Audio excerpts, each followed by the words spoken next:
가난한 집 딸이 무슨 사모님 노릇을 하겠어. 부모도 없이 할아버지 손에서 자란 아이가 제대로 된 예절 교육을 받았을까? 그 말은 마치 거대한 얼음 덩어리가 심장 한가운데에 박히는 것 같았다. 쨍그랑 하고 날카로운 소리를 내며 내 안에 모든 것이 부서지는 소리가 들렸다. 고급스러운 레스토랑의 은은한 샹들리의 불빛 아래 그녀는 우아하게 포크를 내려놓이뜨며 잔인한 말을 뱉었다. 내 눈에서는 이미 눈물이 흐르고 있었지만 그녀의 차가운 시선은 단 한순간도 흔들리지 않았다.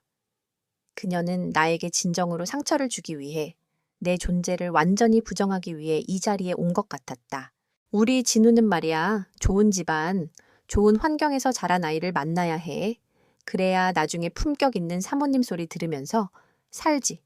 안 그래요, 이지은 씨. 그녀의 이름은 한수연.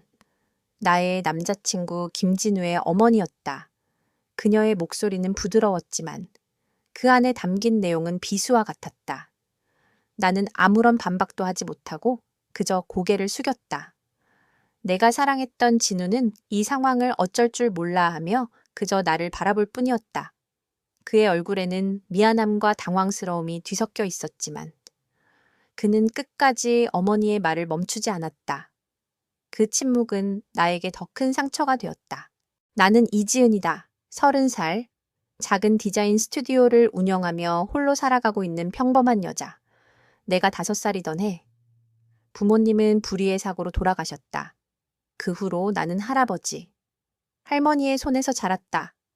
비록 부모님의 사랑은 일찍 떠나보냈지만 할아버지, 할머니의 따뜻한 보살핌 속에서 나는 부족함 없이 자랐다고 생각했다. 그런데 오늘 그 모든 것이 부정당했다. 저 먼저 일어나 보겠습니다. 나는 겨우 목소리를 짜내어 말했다. 진우가 놀라며 내 손을 잡으려 했지만 나는 그의 손을 뿌리치고 자리에서 일어섰다. 등 뒤로 한수연의 비웃음 섞인 목소리가 들렸다. 역시 그 정도 수준이지. 조금만 건드려도 도망가고. 진우야, 저런 애 말고 더 좋은 사람 만나. 엄마가 좋은 사람 소개해줄게. 나는 뒤돌아보지 않고 레스토랑을 빠져나왔다. 차가운 밤 공기가 폐 속으로 파고들었다. 눈물이 쏟아져 내렸다. 하지만 그 눈물은 슬픔이 아니었다.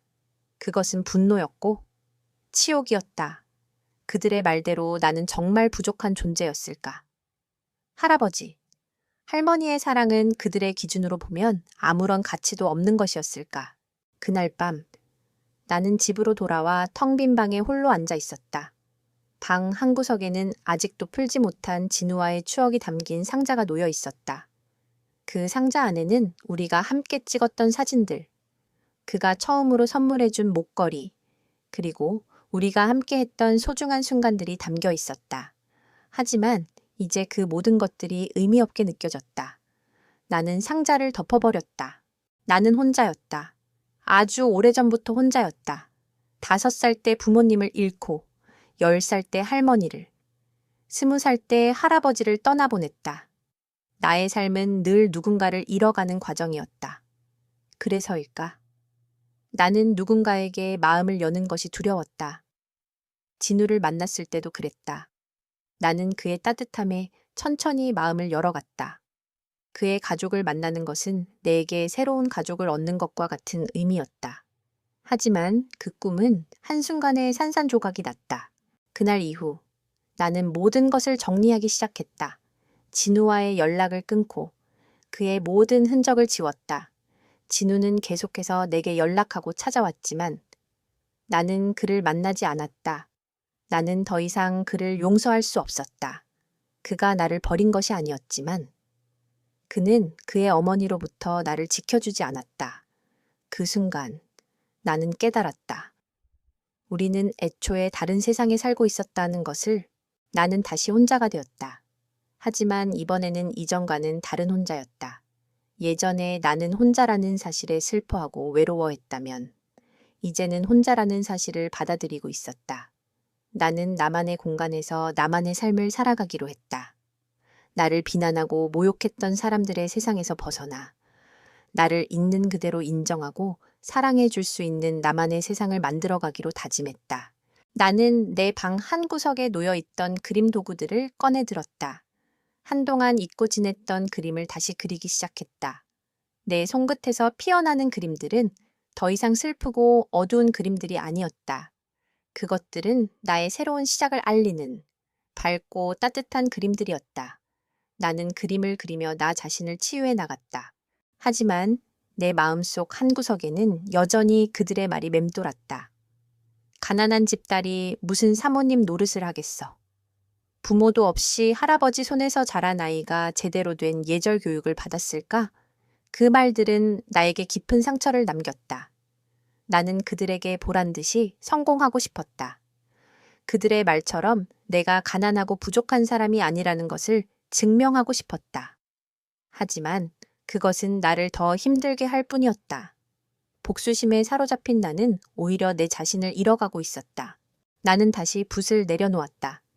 그림을 그리며 느껴야 할 행복감 대신 복수심과 분노만이 나를 가득 채우고 있었다. 나는 이대로는 안 된다는 것을 직감했다. 나는 나만의 평화를 찾아야 했다.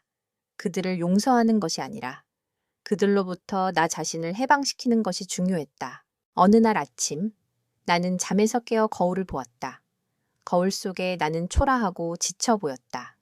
나는 나 자신을 위해 무언가를 해야겠다고 생각했다. 그것은 나의 과거를 되돌아보는 일이었다. 나는 다시 한번 나의 과거를 마주보기로 했다. 나의 부모님, 그리고 나를 키워주신 할아버지, 할머니의 삶을 되돌아보기로 했다. 그들의 삶 속에서 나는 어떤 의미를 찾을 수 있을까? 나는 내 삶의 가장 큰 상처인 부모님의 사고를 다시 한번 들여다보기로 했다. 나는 내가 5살 때 일어난 그 사건을 다시 한번 파헤쳐 보기로 했다. 그것은 단순히 과거를 파헤치는 일이 아니었다. 그것은 나를 억압하고 있는 거대한 그림자에서 벗어나기 위한 나의 마지막 몸부림이었다. 그 사건의 진실을 마주해야만 나는 진정으로 자유로워질 수 있을 것 같았다. 나는 내 삶의 새로운 시작을 위해 나의 과거로 돌아가기로 했다. 나는 이지은이다. 30살. 디자이너라는 어엿한 직업을 가졌고 내 이름으로 된 작은 아파트에서 혼자 살고 있다. 사회적으로 보면 부족할 것 없는 그럭저럭 괜찮은 삶을 살고 있는 것처럼 보일 것이다.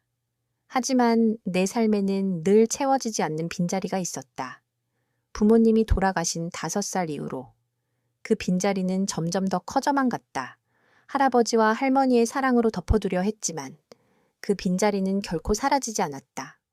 특히 부모님의 부재는 내 삶의 모든 중요한 순간에 그림자처럼 따라붙었다. 초등학교 입학식 날, 손을 잡고 와주신 할아버지의 따뜻한 손길에도 나는 친구들의 손을 잡고 온 젊은 부모님들을 부러운 시선으로 바라보았다. 중학교 졸업식 날, 교복을 입은 나를 보며 자랑스러워하신 할아버지.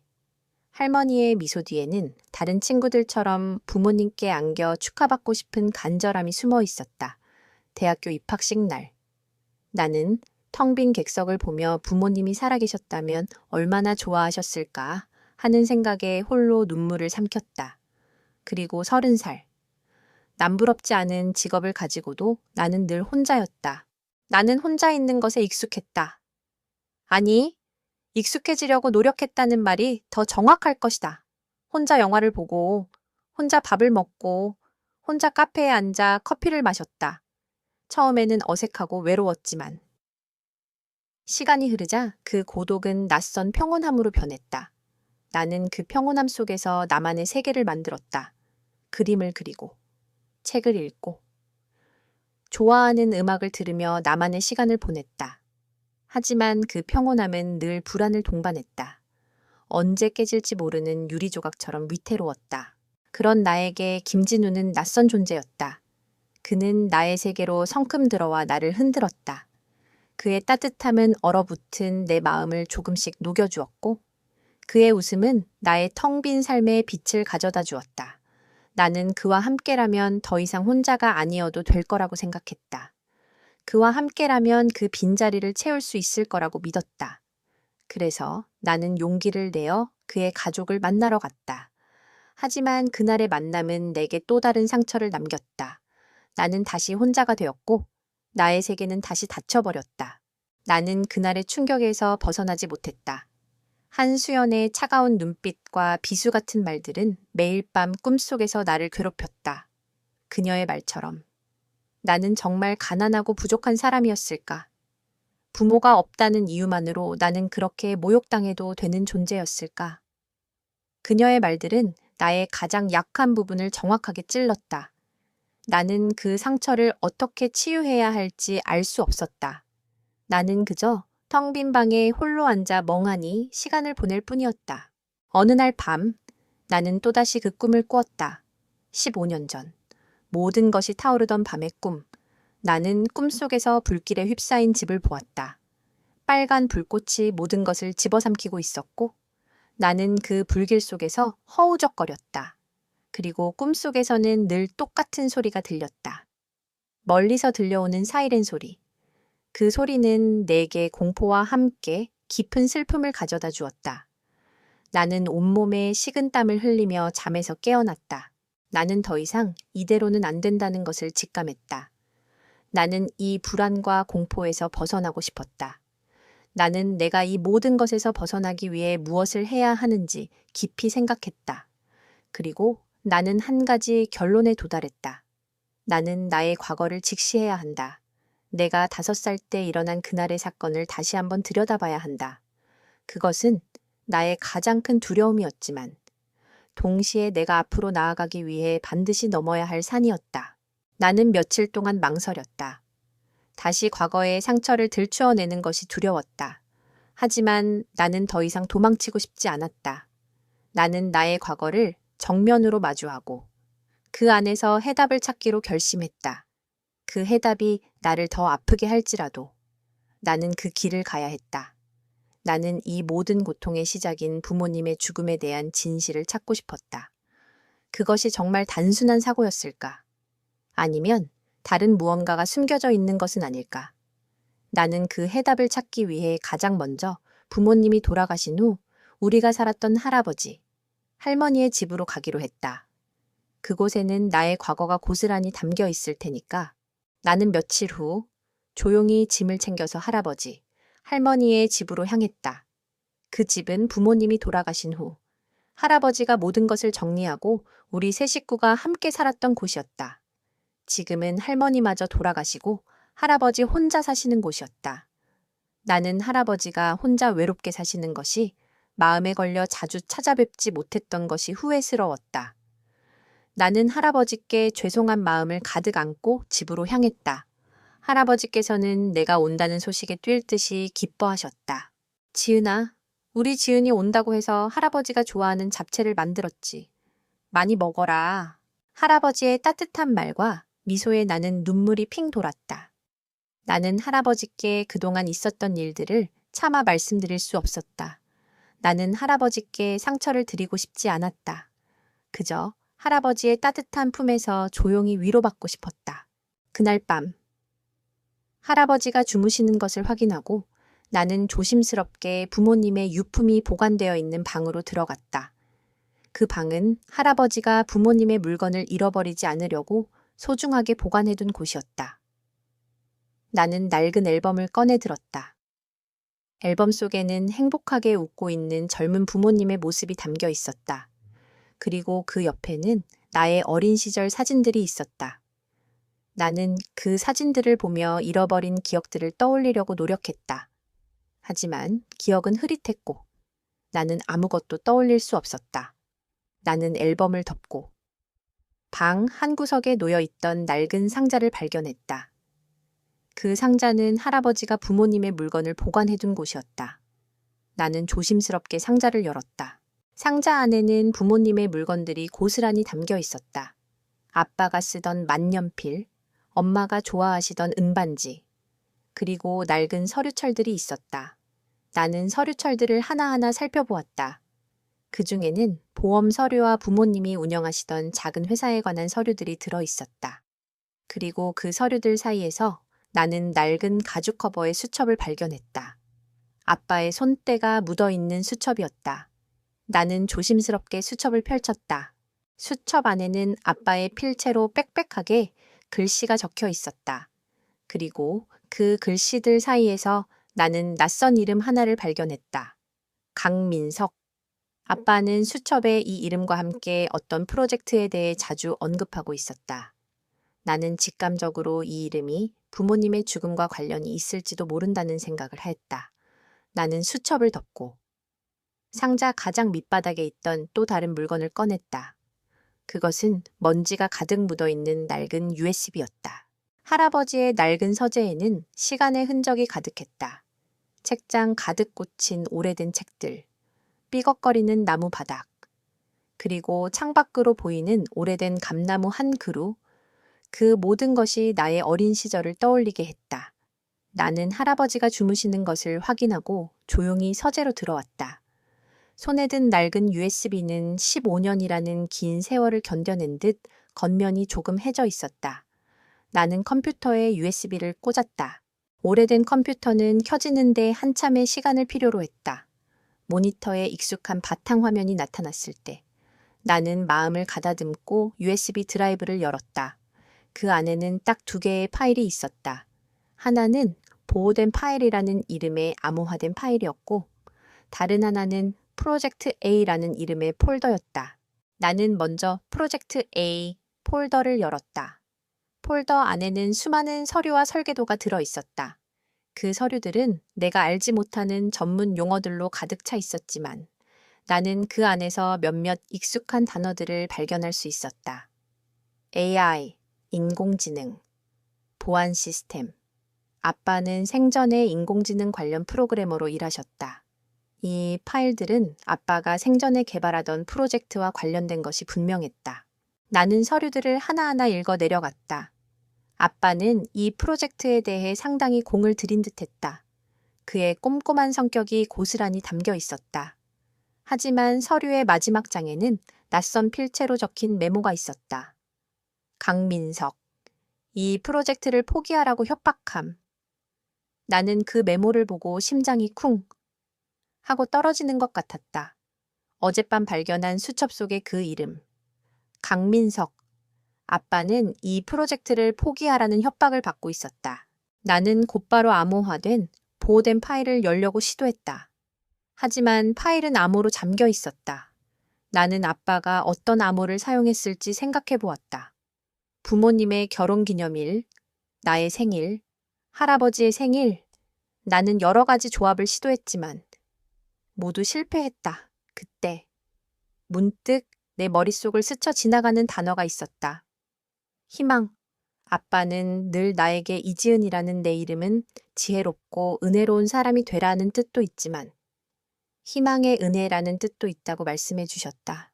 나는 희망이라는 단어를 입력했다. 그러자 파일이 열렸다. 그 안에는 아빠의 목소리가 담긴 음성 파일이 들어 있었다. 나는 숨을 죽이고 그 파일을 재생했다. 아빠의 목소리는 다정했지만 그 안에는 깊은 절망과 두려움이 담겨 있었다. 사랑하는 우리 지은이에게 그리고 나의 아내에게 만약 이 파일을 듣고 있다면 내가 너희 곁에 없다는 뜻이겠지. 너무 미안하다. 나는 지금 위험한 일에 휘말려 있어. 강민석이라는 사람이 내가 개발한 프로젝트 A의 소스코드를 불법적으로 사용하려고 해. 내가 개발한 이 AI 보안 시스템은 한 번 작동하면 모든 데이터를 파괴하는 기능이 있어. 그 사람은 이 기능을 이용해서 자신의 범죄를 은폐하려고 해. 나는 그의 제안을 거절했지만 그는 나를 계속해서 협박하고 있어. 나는 더 이상 버틸 힘이 없어. 너희를 지켜주지 못해서 미안하다. 나는 마지막으로 이 모든 사실을 기록해두고 이 파일을 지은이가 발견해 주기를 바란다. 언젠가 이 세상의 진실이 밝혀지기를. 아빠의 목소리는 거기서 멈췄다. 나는 더 이상 아무것도 들을 수 없었다. 아빠의 음성 파일은 거기서 끝이 났다. 나는 온몸이 떨리는 것을 느꼈다. 15년 전, 그날의 화재는 단순한 사고가 아니었다. 그것은 아빠의 목숨을 노린 계획적인 방화였고 그 배후에는 강민석이라는 사람이 있었다. 나는 멍하니 앉아 있었다. 15년 동안 나를 괴롭혔던 그날의 꿈. 그날의 사이렌 소리가 이제야 무엇을 의미하는지 알 것 같았다. 그것은 단순한 꿈이 아니었다. 그것은 내가 5살 때 겪었던 공포의 기억이었다. 나는 그제야 왜 할아버지가 그 사건에 대해 아무 말씀도 하지 않으셨는지 이해할 수 있었다. 할아버지는 내가 상처받을까봐, 내가 진실을 알게 될까봐 모든 것을 혼자 감당하고 계셨던 것이다. 나는 눈물을 쏟아냈다. 그 눈물은 슬픔이 아니었다. 그것은 15년 동안 억눌러왔던 모든 감정이 한꺼번에 폭발하는 것 같았다. 나는 분노했고, 절망했고, 그리고 그 무엇보다도 할아버지에 대한 죄송함과 부모님에 대한 그리움이 사무쳤다. 나는 그동안 내가 겪었던 모든 고통이 단순히 내가 가난하고 부모가 없다는 이유 때문이 아니었다는 것을 깨달았다. 그것은 모두 강민석이라는 한 사람의 잔인한 욕심 때문이었다. 나는 더 이상 망설일 수 없었다. 나는 이 모든 진실을 할아버지께 말씀드려야 했다. 나는 조심스럽게 서재를 나와 할아버지의 방으로 향했다. 할아버지는 이미 잠에서 깨어 계셨다. 지은아, 왜 아직 안 자고 있어? 무슨 일 있니? 할아버지는 걱정스러운 눈으로 나를 바라보셨다. 나는 할아버지의 따뜻한 눈빛을 보자마자 무너져 내렸다. 나는 할아버지 품에 안겨 어린아이처럼 엉엉 울었다. 할아버지는 아무 말 없이 나의 등을 토닥여 주셨다. 지은아, 울지 마라. 무슨 일이 있었는지 할아버지한테 다 말해봐. 나는 할아버지께 내가 발견한 모든 것을 말씀드렸다. 아빠의 수첩, USB, 그리고 아빠의 음성 파일까지. 할아버지는 내 말을 듣는 내내 아무 말 없이 나의 손을 꼭 잡고 계셨다. 나는 할아버지의 눈에서 깊은 슬픔과 분노를 읽을 수 있었다. 할아버지, 왜 저한테 말씀 안 하셨어요? 왜 저 혼자 이렇게 지은아, 미안하다. 할아버지가 너를 지키려고 그랬어. 너를 더 이상 아프게 하고 싶지 않아서. 하지만 할아버지가 틀렸나 봐. 진실은 언젠가 밝혀지게 되어 있는데. 할아버지가 너무 늦었구나. 할아버지의 눈에서도 눈물이 흘러내렸다. 나는 할아버지의 손을 잡고 말씀드렸다. 아니요, 할아버지, 늦지 않았어요. 이제라도 진실을 알게 되어서 다행이에요. 이제는 제가 할아버지를 지켜드릴게요. 제가 부모님의 억울함을 풀어드릴게요. 할아버지는 나의 단호한 말에 놀라 나를 바라보셨다. 그의 눈빛은 다시 한번 차갑게 변했다. 그것은 나의 어린 시절, 내가 보지 못했던 할아버지의 모습이었다. 그는 더 이상 은퇴한 평범한 노인이 아니었다. 그는 한때 이 나라의 정의를 지키던 강력한 경찰청장이었다. 나는 할아버지의 눈빛에서 강한 의지를 읽을 수 있었다. 그날 밤, 나는 할아버지와 함께 밤을 새웠다. 우리는 아빠의 음성 파일을 다시 들었고, 아빠의 수첩과 서류들을 다시 한번 살펴보았다. 할아버지는 아빠의 말에 대해 이미 알고 계신 듯 했다. 그는 아빠의 말을 하나하나 곱씹으며 강민석이라는 인물에 대해 자세히 말씀해 주셨다. 강민석은 겉으로는 유능한 사업가였지만 그 이면에는 온갖 불법적인 일들을 저지르고 있었다. 그리고 아빠가 개발한 AI 보안 시스템은 그의 모든 범죄를 은폐할 수 있는 완벽한 도구였다. 나는 이제 내가 왜 그렇게 모욕당해야 했는지 알 것 같았다. 강민석과 그의 아내 한수연은 그날의 일을 덮기 위해 나를 모욕하고 내 과거를 비난했던 것이다. 그들은 내가 진실을 알게 될까봐 두려워했던 것이다. 나는 그들의 잔인함에 치를 떨었다. 하지만 나는 더 이상 과거의 상처에 갇혀있지 않기로 했다. 나는 이제 내 인생의 새로운 장을 열기로 했다. 그 첫 번째 장은 바로 부모님의 억울함을 풀어주고 그들에게 합당한 대가를 치르게 하는 것이었다. 나는 할아버지의 손을 잡고 말했다. 할아버지, 저도 함께 할게요. 이제 제가 직접 강민석을 상대하겠어요. 할아버지는 나의 단호한 말에 고개를 끄덕이셨다. 그의 눈빛은 다시 한번 차갑게 빛났다. 그날 밤, 우리는 모든 것을 시작하기로 결심했다. 나는 할아버지 집에서 며칠 더 머물렀다. 그 시간 동안 나는 할아버지와 함께 15년 전 사건에 대한 모든 것을 정리했다. 할아버지는 내가 가져온 USB와 아빠의 수첩을 보며 깊은 생각에 잠기셨다. 할아버지의 서재는 마치 비밀스러운 탐정 사무실처럼 변했다. 책상 위에는 아빠의 유품, 당시 사건 파일의 복사본, 그리고 강민석에 대한 정보들이 어지럽게 널려 있었다. 강민석. 그는 겉으로는 유능한 사업가로 포장되어 있지만 그의 손은 이미 오래전에 더러워졌지. 당시 그는 중소기업 사장이었지만 나는 그의 눈에서 큰 야망을 보았어. 그리고 그 야망을 위해서는 수단과 방법을 가리지 않을 사람이라는 것도 알았지. 하지만 증거가 없었어. 당시 화재는 모든 것을 집어삼켰고 결정적인 증거들을 모두 태워버렸지. 할아버지의 목소리에는 회한이 가득했다. 나는 할아버지의 손을 잡고 말했다. 할아버지, 이제 증거가 있잖아요. 아빠가 남기신 이 USB가 증거예요. 아빠가 남기신 음성 파일이 증거고요. 맞아. 하지만 이 증거들만으로는 부족해. 우리는 더 많은 증거를 찾아야 해. 강민석의 불법적인 행위를 입증할 수 있는 결정적인 증거를 찾아야 해. 할아버지는 한때 경찰청장이었던 분이었다.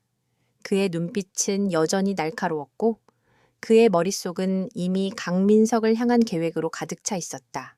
나는 할아버지의 지시에 따라 강민석이 운영하는 회사의 정보를 찾기 시작했다. 인터넷을 검색하자 그의 회사는 미래혁신기술이라는 이름의 IT 기업이었다. 그는 자신이 개발한 AI 기술로 성공한 자수성가형 사업가로 언론에 알려져 있었다. 하지만 나는 그의 성공 뒤에 숨겨진 잔인한 진실을 알고 있었다. 나는 내 전공을 살려 강민석의 회사 홈페이지를 분석했다. 그의 회사 기술력은 대단했지만 나는 그 기술의 뿌리가 어디서 왔는지 알고 있었다. 그것은 바로 아빠의 기술이었다. 아빠의 기술을 도용하여 만든 회사였다. 나는 분노가 치밀어 올랐다. 할아버지는 강민석의 회사를 무너뜨리기 위한 계획을 세우셨다. 지은아, 강민석은 자신의 성공을 위해 너희 아빠의 기술을 도용했어. 하지만 그 기술을 완성한 사람은 너희 아빠야. 그리고 그 기술에는 너희 아빠만이 아는 약점이 있을 거야. 그 약점을 찾아야 해. 할아버지의 말에 나는 고개를 끄덕였다. 아빠는 천재적인 프로그래머였다. 그는 자신이 개발한 기술이 악용될 것을 우려하여 반드시 어떤 안전장치를 만들어 두었을 것이다. 나는 아빠의 USB에 담겨 있던 파일들을 다시 한번 살펴보았다. 파일들은 복잡하게 얽혀 있었지만 나는 내 전공 지식을 총동원하여 그 파일들을 분석하기 시작했다. 그리고 며칠 밤낮으로 분석한 끝에 나는 하나의 단서를 발견했다. 그것은 아빠의 AI 보안 시스템에 숨겨진 백도어였다. 이 백도어를 이용하면 외부에서 시스템에 접근하여 모든 데이터를 파괴할 수 있었다. 이것은 아빠가 자신의 기술이 악용될 경우를 대비해 만들어둔 일종의 방어 시스템이었다. 나는 할아버지께 이 사실을 말씀드렸다. 할아버지는 나의 발견에 기뻐하시며 말씀하셨다. 지은아, 역시 너는 네 아빠를 꼭 닮았구나. 이제 남은 건 이 기술을 이용해서 강민석에게 접근하는 거야. 그가 가장 소중하게 생각하는 것을 빼앗아야 해. 할아버지는 나의 계획에 힘을 실어주셨다. 나는 강민석의 회사에 디자이너로 위장하여 잠입하기로 했다. 나는 내 정체를 숨기고 미래혁신기술의 디자인팀에 지원서를 넣었다. 나의 포트폴리오는 15년 동안 억눌러왔던 모든 감정을 쏟아부은 것이었다. 나의 포트폴리오는 어둡고 강렬한 색채로 가득 차 있었지만 그 안에는 깊은 아름다움과 독창성이 담겨 있었다. 며칠 후 나는 면접을 보러 오라는 연락을 받았다. 면접관은 한수연이었다. 그녀는 이 회사의 부사장으로 일하고 있었다. 나는 그녀를 보는 순간 심장이 쿵 하고 떨어지는 것을 느꼈다. 그녀는 여전히 우아하고 화려했지만 그녀의 눈빛은 차갑고 잔인했다. 나는 그녀 앞에서 가면을 썼다. 나는 한때 그녀의 아들 김진우의 여자친구였던 이지은이 아니었다. 나는 그녀의 회사에 입사하기 위해 모든 것을 완벽하게 준비한 박은서라는 디자이너였다. 면접이 시작되었다. 한수연은 나의 포트폴리오를 보며 만족스러운 표정을 지었다. 박은서 씨, 포트폴리오가 아주 훌륭하네요. 특히 이 작품 아주 인상적이에요. 어딘가 모르게 슬프면서도 강한 의지가 느껴진다고 할까. 이런 감정은 어디서 오는 거죠? 그녀의 질문에 나는 잠시 멈칫했다. 나는 그녀에게 솔직하게 말하고 싶었다. 이것은 당신 아들이 당신에게서 나를 지켜주지 못했던 그날의 슬픔이고, 당신에게 복수하겠다는 나의 강한 의지예요, 라고. 하지만 나는 속마음을 숨기고 말했다. 그냥 제 삶의 경험에서 우러나온 감정이에요. 저는 제가 겪었던 모든 감정들을 그림으로 표현하고 싶었어요. 한수연은 나의 대답에 만족스러운 미소를 지었다. 좋아요. 박은서 씨는 우리 회사에 필요한 인재인 것 같네요. 내일부터 출근하세요. 나는 면접에 합격했다. 나는 드디어 강민석과 한수연의 세계로 들어갈 수 있게 된 것이다. 나는 이제 이들의 가면을 벗기고 그들이 숨겨왔던 잔인한 진실을 세상에 드러낼 것이다. 나는 복수심에 불타올랐지만 동시에 두려움도 느꼈다. 나는 과연 이 모든 것을 이겨낼 수 있을까? 나는 과연 진실을 밝히고 부모님의 억울함을 풀어드릴 수 있을까? 나는 나의 손을 꼭 쥐었다.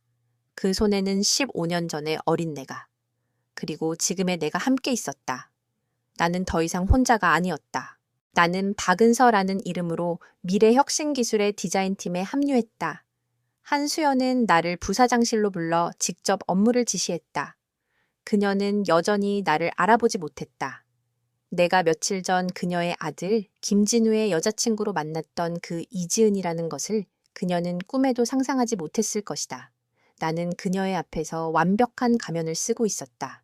박은서 씨, 우리 회사 로고 리뉴얼 프로젝트를 맡아주세요. 미래지향적이면서도 고급스러운 이미지를 원해요. 한수연은 내게 여러 가지 요구사항을 말했다. 나는 그녀의 말을 들으면서도 속으로는 다른 생각을 하고 있었다. 나는 그녀가 내게 던졌던 모욕적인 말들을 떠올렸다. 가난한 집딸이 무슨 사모님 노릇을 하겠어. 부모도 없이 할아버지 손에서 자란 아이가 제대로 된 예절 교육을 받았을까?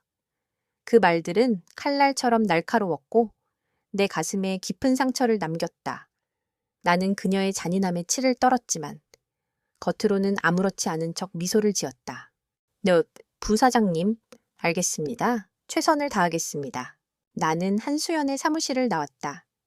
복도를 걸어가는 내내 나는 가슴이 두근거렸다. 복수심 때문만은 아니었다. 두려움 때문이었다. 나는 과연 이 모든 것을 이겨낼 수 있을까? 나는 과연 이들의 가면을 벗기고 진실을 밝혀낼 수 있을까? 나는 나의 손을 꼭 쥐었다. 그 손에는 할아버지의 따뜻한 손길과 그리고 15년 전의 어린 내가 함께 있었다. 나는 디자인팀에 합류했지만 나의 진짜 목표는 디자인이 아니었다. 나의 목표는 강민석의 컴퓨터 시스템에 접근하여 아빠가 남긴 백대어를 통해 그의 범죄 증거를 찾는 것이었다. 나는 팀원들에게 최대한 나 자신을 드러내지 않았다. 나는 조용히 내 일에만 집중했고 사람들과는 최소한의 대화만을 나누었다. 나는 박은서라는 이름의 그림자처럼 살았다. 그러던 어느 날 나는 우연히 김진우를 마주쳤다. 그는 이 회사의 경영지원팀장으로 일하고 있었다. 그는 나를 보며 깜짝 놀란 표정을 지었다. 이지은 씨. 그의 목소리는 떨렸다. 나는 그를 외면하고 싶었지만 그럴 수 없었다. 나는 그에게 차가운 시선을 던지며 말했다. 저를 잘못 보신 것 같네요. 저는 박은서입니다. 디자인팀의 신입 디자이너예요. 나는 거짓말을 하고 있다는 것을 알고 있었다. 하지만 나는 그에게 진실을 말할 수 없었다. 나는 그가 나의 복수 계획에 휘말리는 것을 원치 않았다. 김진우는 내가 아니라고 했지만 그는 계속해서 나를 쳐다보았다. 그의 눈빛에는 미안함과 그리움이 가득했다. 나는 그의 눈빛을 외면하고 내 자리로 돌아왔다. 나는 그날 밤 잠을 이루지 못했다. 김진우의 눈빛이 계속해서 내 머릿속을 맴돌았다. 나는 그를 미워해야 했다. 그가 그의 어머니로부터 나를 지켜주지 못했던 그날의 일을 용서할 수 없었다. 하지만 그의 눈빛은 나를 아프게 했다. 그는 여전히 나를 사랑하고 있었고 그 사랑은 나를 더 힘들게 했다. 나는 내 감정을 억누르고 나의 진짜 목표에 집중하기로 했다. 나는 디자인 팀원들이 모두 퇴근한 밤늦은 시간에 회사에 남아 있었다. 나는 디자인 팀의 서버에 접근하여 강민석의 컴퓨터 시스템에 연결되는 경로를 찾았다. 하지만 쉽지 않았다. 그의 시스템은 내가 생각했던 것보다 훨씬 더 복잡하고 강력한 보안 시스템으로 보호되어 있었다. 나는 며칠 동안 밤낮으로 시스템을 분석했다. 그리고 마침내 나는 하나의 경로를 찾아냈다. 그것은 강민석이 개인적으로 사용하는 비공개 서버였다. 나는 이 서버를 통해 강민석의 컴퓨터 시스템에 접근할 수 있을 것 같았다. 하지만 이 서버는 내가 아는 어떤 암호로도 뚫을 수 없었다. 나는 할아버지께 이 사실을 말씀드렸다. 할아버지, 강민석의 개인 서버는 너무 강력한 보안 시스템으로 보호되어 있어요. 제가 가진 기술로는 접근할 수 없어요. 할아버지께서는 잠시 생각에 잠기셨다. 그리고 말씀하셨다. 지은아, 강민석은 자신의 모든 것을 그 서버에 숨겨두었을 거야. 너희 아빠가 남긴 백도어도 그 서버를 통해서만 작동될 수 있도록 만들어 두었을지도 몰라. 할아버지의 말씀에 나는 정신이 번쩍 들었다. 그렇다. 아빠는 자신이 개발한 기술이 악용될 경우를 대비해 반드시 어떤 안전장치를 만들어 두었을 것이다. 나는 다시 한번 아빠의 USB에 담겨있던 파일들을 살펴보았다. 그리고 그 파일들 사이에서 나는 아빠의 숨겨진 메모를 발견했다. 메모에는 아빠의 필체로 다음과 같은 글이 적혀 있었다. 만약 이 메모를 보게 된다면 너는 나의 백도어를 찾았을 것이다. 나의 백도어는 오직 나의 마지막 흔적을 통해서만 작동될 수 있다. 나의 마지막 흔적은 지은이의 첫 번째 그림이다. 나는 깜짝 놀랐다. 나의 첫 번째 그림이라니. 나는 내가 그린 첫 번째 그림이 무엇이었는지 기억하지 못했다. 하지만 나는 할아버지의 서재에 보관되어 있던 나의 어린 시절 그림들을 떠올렸다. 나는 할아버지께 이 사실을 말씀드리고 할아버지의 서재로 달려갔다. 할아버지의 서재에는 나의 어린 시절 그림들이 고스란히 보관되어 있었다.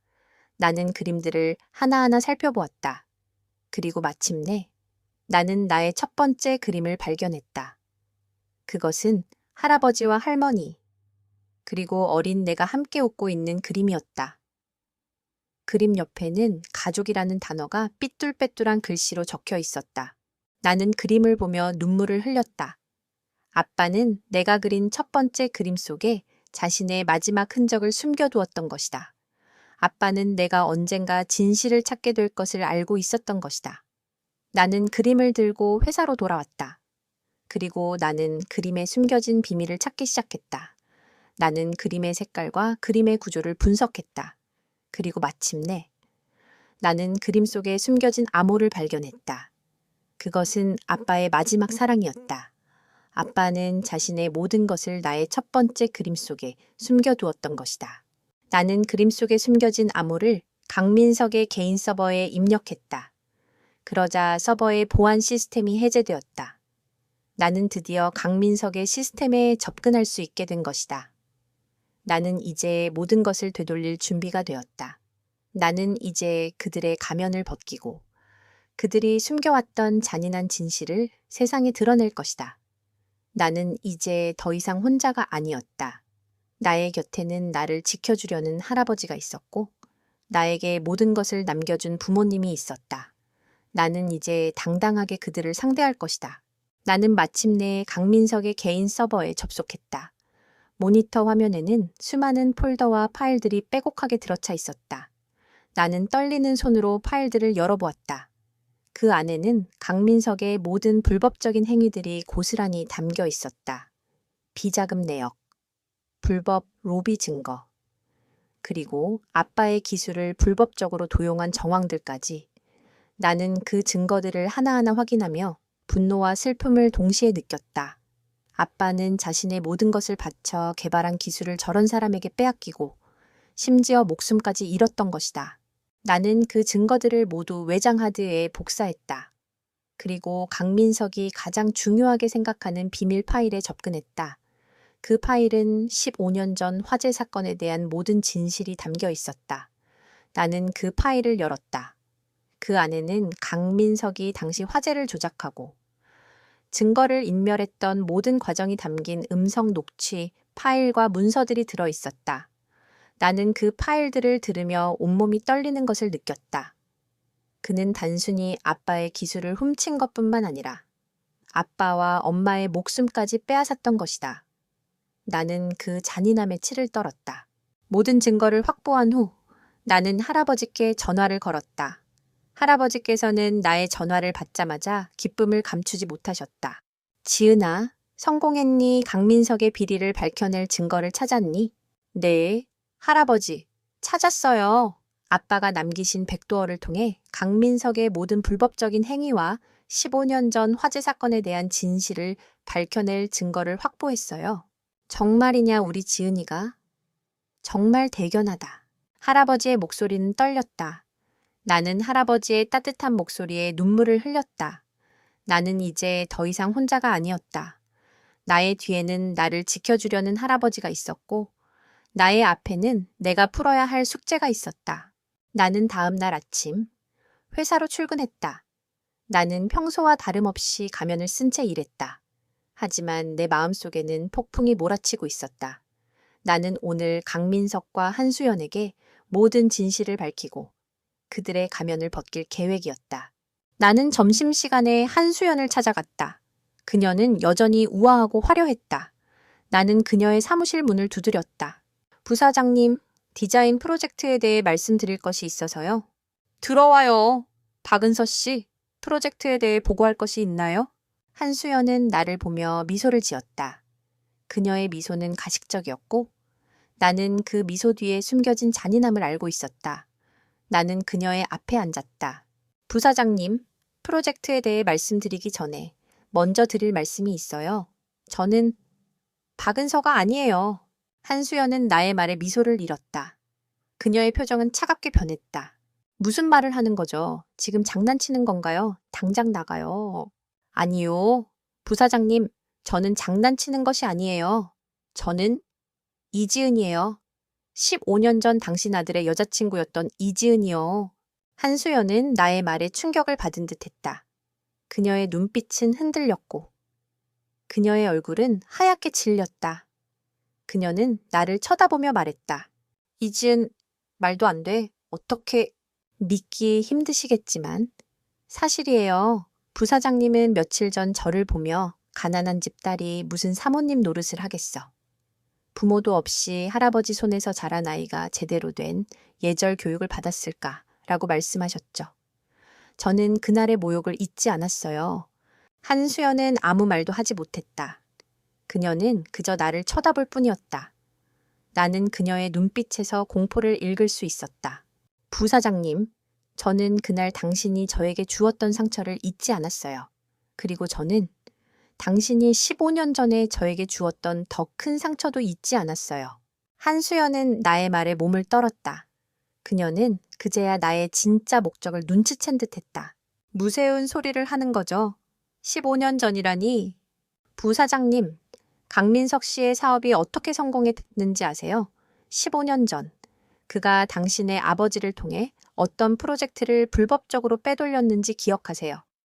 그리고 그 프로젝트의 개발자가 누구였는지 아세요? 한수연은 나의 말에 더욱 더 충격을 받은 듯했다. 그녀의 얼굴은 창백해졌고 그녀의 입술은 파르르 떨렸다.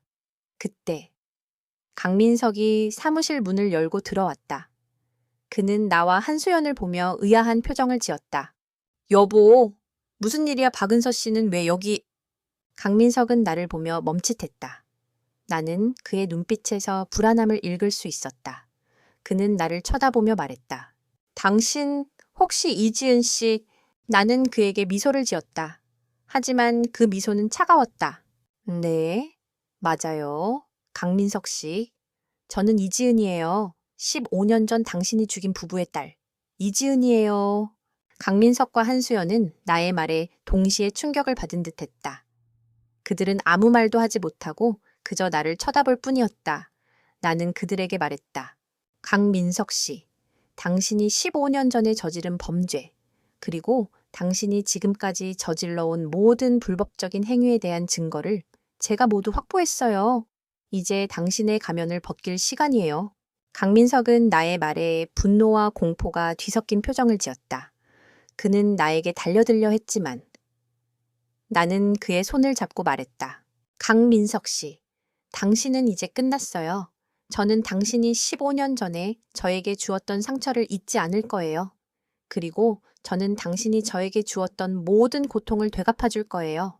강민석과 한수연은 나의 단호한 말에 무너져 내렸다. 그들은 더 이상 자신들의 죄를 부인할 수 없었다. 나는 그들에게 마지막 말을 던졌다. 당신들은 15년 전 저에게 모든 것을 빼앗아 갔어요. 하지만 이제 제가 당신들에게 모든 것을 되찾아올 거예요. 나는 그들의 사무실을 나왔다. 나는 이제 더 이상 복수심에 사로잡혀 있지 않았다. 나는 그저 진실을 밝히고 싶었다. 나의 부모님이 왜 돌아가셨는지, 그리고 그들의 억울함을 풀어주고 싶었다. 나는 이제 내가 나아가야 할 길을 알고 있었다.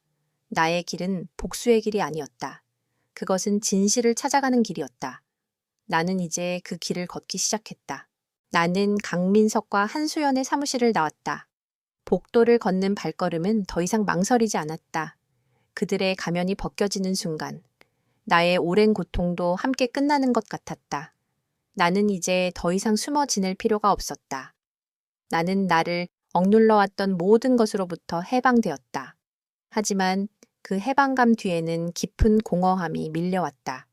나는 그들을 용서한 것이 아니었다. 그저 진실을 밝혀냈을 뿐이었다. 나는 며칠 동안 회사에 나가지 않았다. 할아버지는 내가 가져온 증거들을 가지고 경찰에 신고했다. 강민석과 한수연은 결국 체포되었다. 그들의 체포 소식은 언론을 통해 세상에 알려졌다. 미래 혁신 기술은 한순간에 무너져 내렸다. 강민석의 화려한 성공 뒤에 숨겨져 있던 잔인한 진실이 모두 드러났다. 나는 그들의 몰락을 보며 어떤 감정도 느끼지 못했다. 그저 모든 것이 끝났다는 사실에 안도할 뿐이었다. 그날 밤, 나는 김진우에게서 전화를 받았다. 나는 그의 전화를 받지 않았다. 그는 여러 번 전화를 걸었고, 나는 결국 그의 전화를 받았다. 그의 목소리는 떨리고 있었다. 이지은, 너였구나. 정말 미안해. 무엇이 미안한 건데요? 나는 정말 몰랐어. 우리 부모님이 그런 사람들이었다는 것을 나는 정말 몰랐어. 당신이 몰랐다는 것이 당신의 죄를 덮어주지는 않아요. 당신은 그날 당신의 어머니로부터 나를 지켜주지 않았어요. 당신은 그날 나를 버렸어요. 김진우는 나의 말에 아무런 반박도 하지 못했다. 그는 그저 미안하다는 말만 되풀이했다. 나는 그의 미안하다는 말을 더 이상 듣고 싶지 않았다. 나는 전화를 끊었다. 나는 이제 더 이상 그들을 미워하지 않았다. 그들을 미워하는 것은 나 자신을 더 힘들게 할 뿐이라는 것을 깨달았다. 나는 그들을 용서하지 않았지만 그들에게서 나를 해방시켰다. 나는 이제 나만의 삶을 살아가기로 했다. 나는 나의 디자인 스튜디오를 다시 열었다. 하지만 이번에는 이전과는 다른 그림을 그렸다. 나는 이제 더 이상 슬프고 어두운 그림을 그리지 않았다. 나는 따뜻하고 밝은 그림을 그리기 시작했다. 나의 그림 속에는 행복한 가족의 모습, 아름다운 풍경, 그리고 나의 어린 시절의 추억들이 담겨 있었다. 나는 그림을 그리며 나 자신을 치유해 나갔다. 나는 할아버지와 함께 시간을 보냈다. 우리는 함께 텃밭을 가꾸고, 함께 밥을 먹고, 함께 TV를 보았다. 할아버지께서는 나를 보며 미소를 지으셨다. 지은아, 우리 지은이 이제야 웃는구나. 할아버지, 제가 이제야 웃는 방법을 알게 된 것 같아요. 이제는 제가 할아버지께 웃음을 찾아드릴게요. 나는 할아버지의 손을 잡고 말씀드렸다. 할아버지께서는 나의 말에 아무 말씀도 하지 않으셨지만 그의 눈빛은 따뜻한 미소로 가득했다. 나는 어느 날 부모님이 돌아가신 후 처음으로 그분들의 묘를 찾아갔다. 나는 묘 앞에 앉아 오랜 시간 동안 눈물을 흘렸다. 나는 부모님께 그동안 내가 겪었던 모든 일들을 말씀드렸다. 내가 얼마나 힘들었고, 내가 얼마나 외로웠는지, 그리고 내가 이제야 그분들의 억울함을 풀어드렸다는 사실을 말씀드렸다. 아빠, 엄마, 이제야 모든 것이 끝났어요. 이제야 제가 웃을 수 있게 되었어요. 이제는 저를 보며 안심하셔도 돼요. 나는 부모님께 마지막 인사를 드리고 묘를 떠났다. 나는 이제 더 이상 부모님의 죽음에 갇혀 있지 않았다. 나는 이제 나의 삶을 살아가기로 했다. 나는 나의 삶을 다시 시작했다. 나는 나만의 길을 찾아갔고 그 길 위에서 나만의 빛을 발견했다. 나의 빛은 화려하지 않았지만 따뜻하고 아름다웠다. 나는 그 빛을 따라 나의 삶을 채워나갔다. 나는 이제 더 이상 혼자가 아니었다. 나의 곁에는 나를 사랑해주는 할아버지가 있었고 나의 마음속에는 나를 지켜주는 부모님의 사랑이 있었다. 나는 이제 당당하게 나의 삶을 살아갈 것이다. 나는 나의 삶을 사랑하게 되었다. 그날 이후 나는 나의 삶을 다시 시작했다. 복수는 끝났지만 그 빈자리를 채우는 것은 오롯이 나의 몫이었다. 나는 더 이상 과거의 그림자에 갇혀 있지 않았다. 나는 나의 삶을 채워나갈 새로운 빛을 찾았다. 그 빛은 화려하지 않았지만 따뜻하고 아름다웠다. 나는 나의 디자인 스튜디오를 재정비했다. 예전에는 의뢰받은 일만을 기계적으로 처리했다면 이제는 내가 정말 하고 싶은 작업을 하기 시작했다. 나의 그림은 점차 변화했다. 한수연의 말처럼 어딘가 모르게 슬픈 그림이 아닌 희망과 따뜻함이 담긴 그림들로 채워졌다. 나는 나의 그림으로 사람들에게 위로와 행복을 전해주고 싶었다. 그러던 어느 날 나는 우연히 한 사회복지재단의 공고를 보게 되었다. 그들은 어려운 환경에 처한 아이들을 위한 그림책을 만들고 있었다. 나는 망설이지 않고 공고에 지원했다. 그곳에서 나는 나의 재능을 통해 사람들에게 희망을 전해줄 수 있을 것 같았다. 나의 그림을 통해 아이들이 부모의 사랑을 느끼고 세상의 따뜻함을 알 수 있도록 해주고 싶었다. 나는 그림책 작업에 몰두했다. 나의 그림책은 어린 시절 내가 겪었던 외로움과 슬픔, 그리고 할아버지와 할머니의 따뜻한 사랑을 담은 이야기였다. 나는 그림책을 통해 나 자신을 치유하고 동시에 아이들에게 위로를 전해주고 싶었다. 그림책이 완성되었을 때 나는 그동안 내가 겪었던 모든 고통과 슬픔이 헛되지 않았다는 것을 깨달았다. 나의 아픔은 이제 다른 사람을 위로할 수 있는 힘이 되었다. 그림책은 많은 사람들에게 사랑을 받았다. 특히 부모를 잃은 아이들을 키우는 부모들과 스스로 외로움에 익숙한 어른들에게 깊은 울림을 주었다. 나는 그림책의 성공으로 유명해졌지만 나는 그 성공에 연연하지 않았다. 나는 그저 나의 그림이 사람들에게 따뜻한 위로가 될 수 있다는 사실에 감사할 뿐이었다. 나는 할아버지와 함께 시간을 보냈다. 우리는 함께 텃밭을 가꾸고 함께 밥을 먹고 함께 산책을 했다. 할아버지께서는 내가 그린 그림책을 보며 미소를 지으셨다. 지은아, 너는 네 아빠를 꼭 닮았구나. 네 아빠는 늘 사람들에게 행복을 전해주고 싶어 했지. 할아버지, 제가 이제야 아빠의 마음을 조금이나마 알 것 같아요. 나는 할아버지의 손을 잡고 말씀드렸다. 할아버지와 함께하는 시간은 내게 무엇과도 바꿀 수 없는 소중한 시간이었다. 나는 할아버지의 따뜻한 사랑 속에서 진정한 행복을 느꼈다. 어느 날 아침, 나는 잠에서 깨어 창밖을 보았다. 창밖에는 따뜻한 햇살이 비추고 있었다. 나는 침대에서 일어나 창문을 열었다. 신선한 공기가 방 안으로 들어왔다. 나는 햇살을 맞으며 커피를 내렸다. 커피의 향기는 내게 평온함을 가져다 주었다. 나는 이제 더 이상 과거에 악몽에 시달리지 않았다. 나는 이제 더 이상 누군가에게 모욕당할까봐 두려워하지 않았다. 나는 이제 당당하게 나의 삶을 살아가고 있었다. 그때 나의 핸드폰이 울렸다. 나는 핸드폰을 들었다. 화면에는 김진우라는 이름이 떠 있었다. 나는 잠시 망설였다. 그의 전화를 받아야 할까? 말아야 할까? 나는 그의 전화를 받지 않았다. 나는 더 이상 그와의 인연에 얽매이고 싶지 않았다. 나는 그에게서 완전히 자유로워지고 싶었다. 나는 전화를 끊고 커피를 마셨다. 커피의 따뜻함이 나의 마음을 감쌌다. 나는 이제 더 이상 누군가에게 의존하지 않았다. 나는 이제 더 이상 누군가에게 사랑을 갈구하지 않았다. 나는 나 자신을 사랑하게 되었다. 나는 이제 내 삶의 주인이 되었다. 나는 나의 삶을 사랑하고 나의 삶을 존중하게 되었다. 나는 나의 삶을 채워나갈 새로운 꿈을 꾸었다. 나는 나의 그림으로 더 많은 사람들에게 위로와 희망을 전해주고 싶었다. 나는 나의 그림으로 세상을 조금 더 따뜻하게 만들고 싶었다. 나는 이제 내가 나아가야 할 길을 알고 있었다. 나의 길은 복수의 길이 아니었다. 그것은 사랑과 희망을 전해주는 길이었다. 나는 이제 그 길을 걷기 시작했다. 나는 이제 더 이상 혼자가 아니었다. 나의 곁에는 나를 사랑해주는 할아버지가 있었고, 나의 마음속에는 나를 지켜주는 부모님의 사랑이 있었다. 나는 이제 당당하게 나의 삶을 살아갈 것이다. 나는 나의 삶을 사랑하게 되었다. 나의 삶은 이제 진정한 의미를 찾았다. 시간은 흐르고, 계절은 바뀌었다. 나는 여전히 할아버지와 함께 살았다. 나는 이제 더 이상 혼자가 아니었다. 할아버지의 따뜻한 품은 내게 진정한 안식처가 되어 주었다. 나는 나의 그림책 작업에 몰두하며 나의 삶을 채워나갔다. 나의 그림책은 아이들의 마음을 어루만져 주었고, 나는 그들의 웃음을 보며 행복을 느꼈다.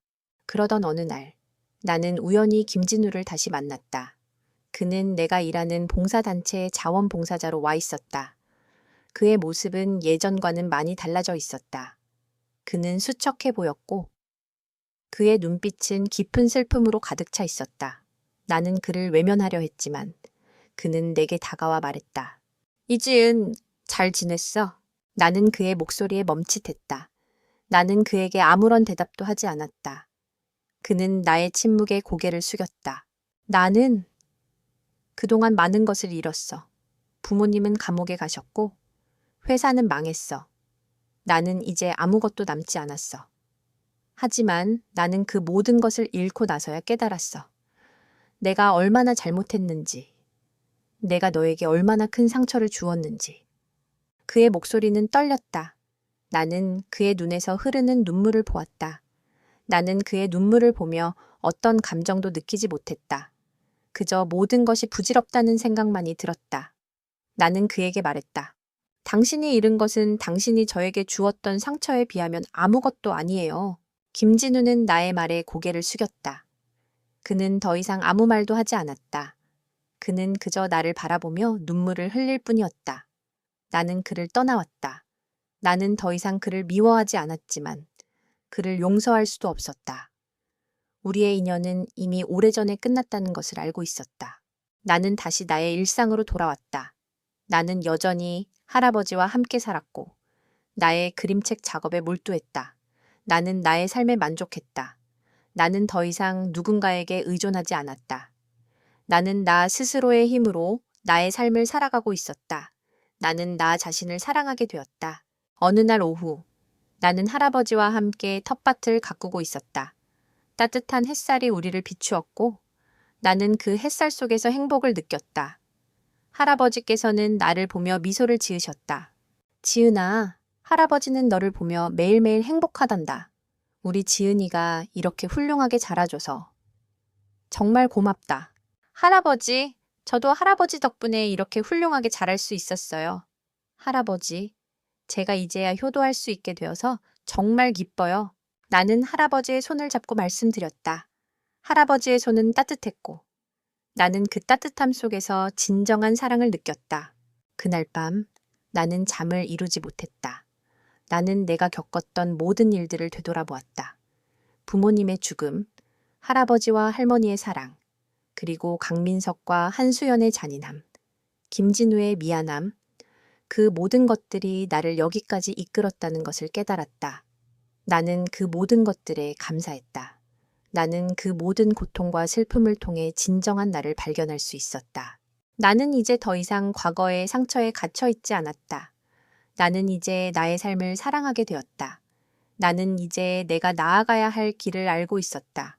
나의 길은 사랑과 희망을 전해주는 길이었다. 나는 이제 그 길을 걷기 시작했다. 나는 이제 더 이상 혼자가 아니었다.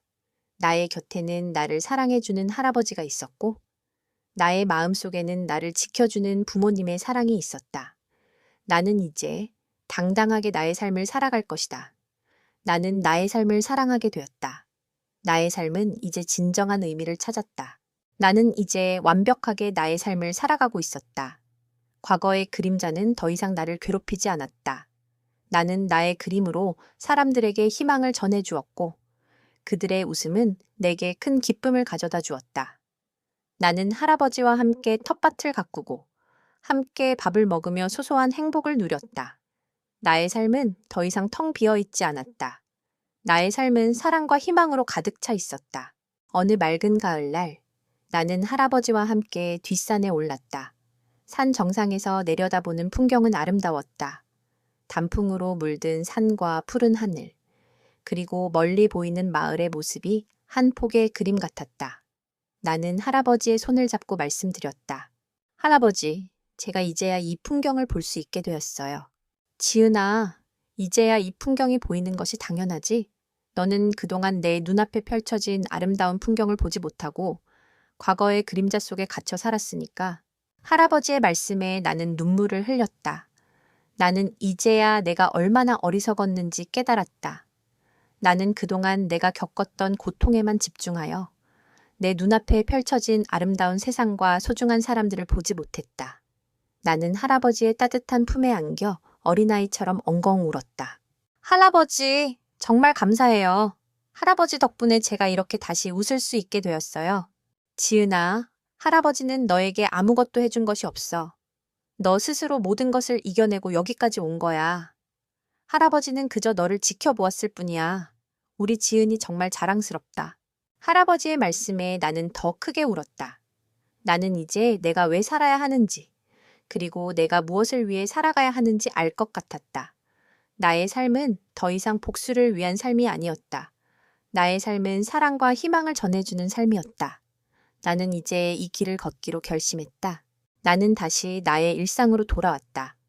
나는 여전히 그림책을 만들고, 할아버지와 함께 텃밭을 가꾸고, 함께 밥을 먹었다. 나의 삶은 평범했지만 그 평범함 속에는 특별한 행복이 담겨 있었다. 나는 이제 더 이상 누군가에게 의존하지 않았다. 나는 나 스스로의 힘으로 나의 삶을 살아가고 있었다. 그러던 어느 날 아침, 나는 잠에서 깨어 창밖을 보았다. 창밖에는 따뜻한 햇살이 비추고 있었다. 나는 침대에서 일어나 창문을 열었다. 신선한 공기가 방 안으로 들어왔다. 나는 햇살을 맞으며 커피를 내렸다. 커피의 향기는 내게 평온함을 가져다 주었다. 나는 이제 더 이상 과거의 악몽에 시달리지 않았다. 나는 이제 더 이상 누군가에게 모욕당할까봐 두려워하지 않았다. 나는 이제 당당하게 나의 삶을 살아가고 있었다. 그때 나의 핸드폰이 울렸다. 나는 핸드폰을 들었다. 화면에는 나의 그림책을 사랑하는 독자들의 응원 메시지가 가득했다. 나는 그 메시지들을 하나하나 읽으며 미소를 지었다. 나는 나의 그림이 사람들에게 따뜻한 위로가 될 수 있다는 사실에 감사했다. 나는 이제 더 이상 혼자가 아니었다. 나의 곁에는 나를 사랑해주는 할아버지가 있었고, 나의 마음속에는 나를 지켜주는 부모님의 사랑이 있었다. 그리고 나의 그림을 사랑해주는 수많은 사람들이 있었다. 나는 이제 나의 삶을 사랑하게 되었다. 나의 삶은 더 이상 텅 비어 있지 않았다. 나의 삶은 사랑과 희망으로 가득 차 있었다. 나는 나의 삶을 채워나갈 새로운 꿈을 꾸었다. 나는 나의 그림으로 더 많은 사람들에게 위로와 희망을 전해주고 싶었다. 나는 나의 그림으로 세상을 조금 더 따뜻하게 만들고 싶었다. 나는 이제 내가 나아가야 할 길을 알고 있었다. 나의 길은 사랑과 희망을 전해주는 길이었다. 나는 이제 그 길을 걷기 시작했다. 나는 이제 더 이상 과거의 상처에 갇혀 있지 않았다. 나는 이제 나의 삶을 사랑하게 되었다. 나의 삶은 이제 진정한 의미를 찾았다.